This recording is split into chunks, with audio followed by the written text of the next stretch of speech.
Welcome to Newport, Rhode Island, a fitting location for the nation's oldest regatta. Hi, I'm Tucker Thompson, and this is the New York Yacht Club Annual Regatta presented by Rolex. Over the next 3 days, we'll be following more than 140 boats in various divisions, and today we begin with the Round the Island race.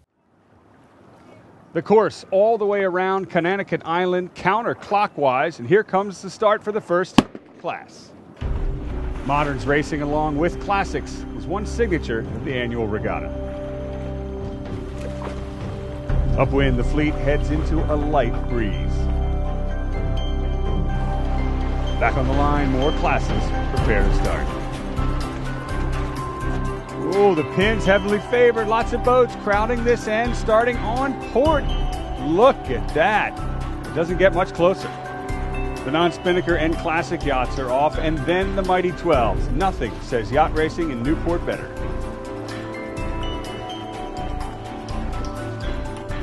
Light air can be frustrating, but rewarding to those who pick up on a shift, including this big right-hander.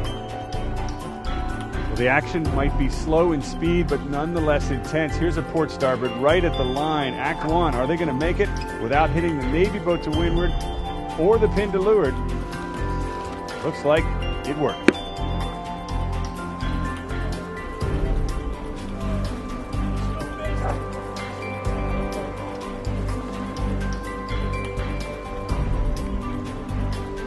In fact, the breeze has shifted so far right, most of the fleet is reaching.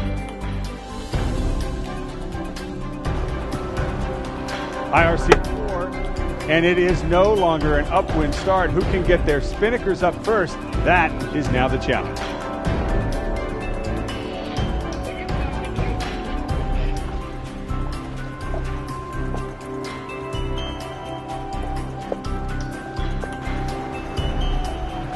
As all the classes converge underneath the Newport Bridge, we have a fleet conversion, or actually a race restart.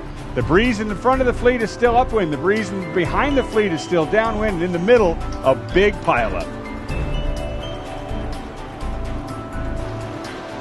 Between the two breezes, a zone of dead air that the entire fleet will have to contend with.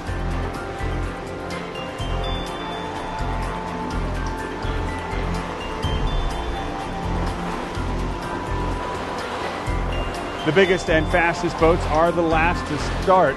They'll spend the day picking their way through the fleet.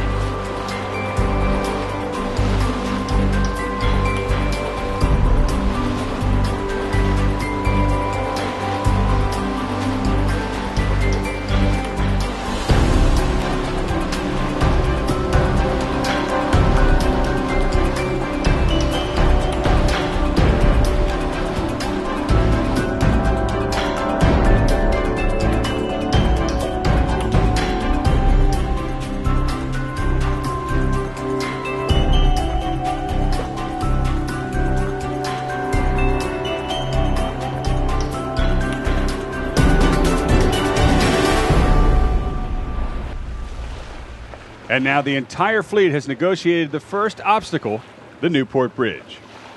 The next stop, the northern tip of Connecticut Island.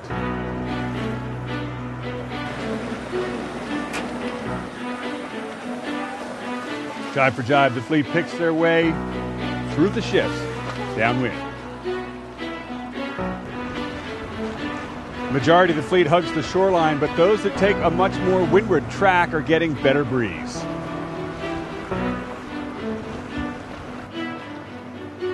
Courageous is leading the charge in the 12 meters, but Norman Dolly's Pursuit is leading all of the fleet to the northern tip of the island. An impressive performance so far. All the way at the tip of the island, it is Bruce Bingman from Annapolis, Maryland, aboard Blockade Runner, who rounds first, but only just. The mighty Shockwave is passing them and blowing through their lead.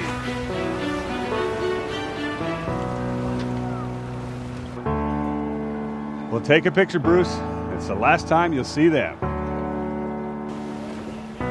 The modern America's Cup uses a lot of technology, string drops, but these guys aboard Courageous, the previous America's Cup defender, are physically pulling that spinnaker down.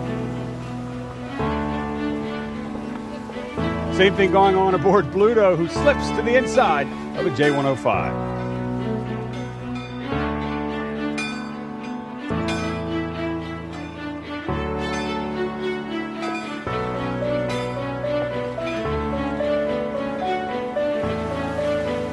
Most all of the fleet is reaching under just a jib on the backside of the island here, but not Richard Olin and the Vela Veloce crew on a tight reach with the spinnaker up.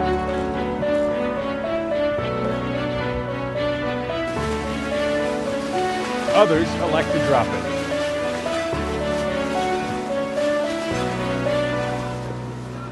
For Vesper, it's a jibe drop here at the mark. And for Rima 2, it's trim it in and hang on.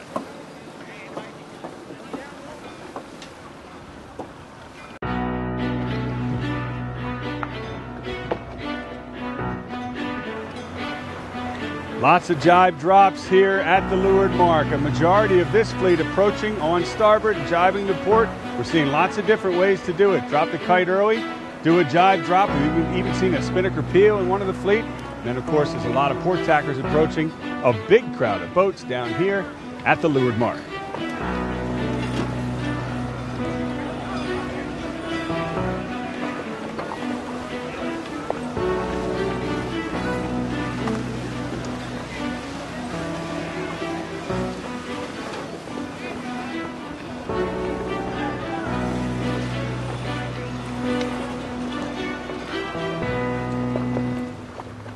One boat even gets shut out, has to tack around.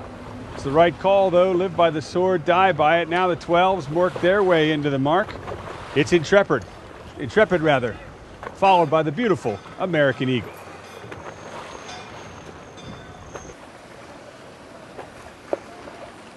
The final turning corner here at the northern end of Conanicut Island.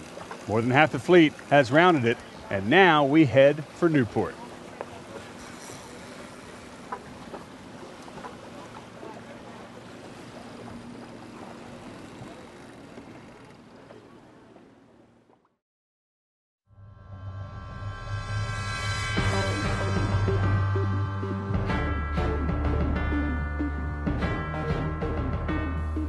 Known as the City by the Sea, Newport, Rhode Island is renowned for its history in sailing. Founded in 1693 by a group of politicians, the city began as a haven for those moving to the south end of Rhode Island to begin a new life. Its natural harbors and access to the ocean quickly made it a very successful port, while its cool summer months attracted seafarers of all kinds. Newport is located on Narragansett Bay, which is named after the natives who lived here when the settlers first came to the area.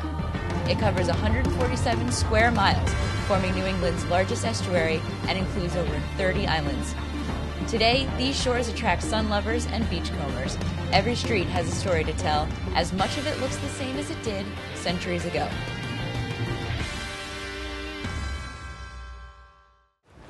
Yachting's past, present, and future represented here in Newport as the fleet heads on a long upwind slog on the backside of the island.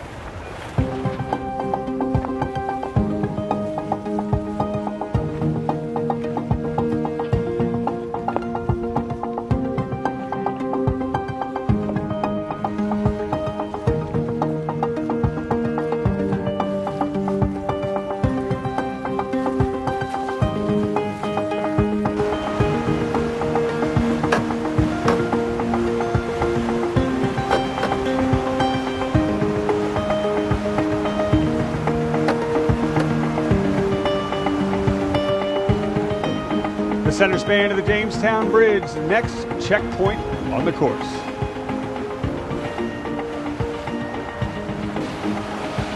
Upwind, the Dutch Island Light greets the All-America sailing team.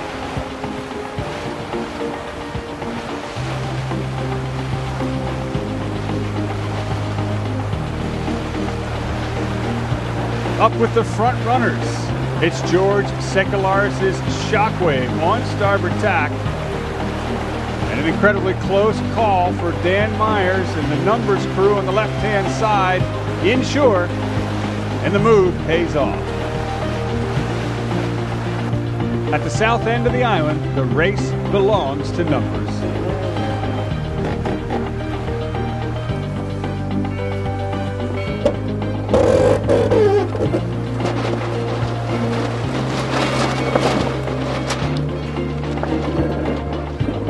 Approaching the finish, With America's Cup tactician Brad Butterworth aboard, Dan Myers and the numbers crew will have to be happy with this as they take line honors in the Round the Island race.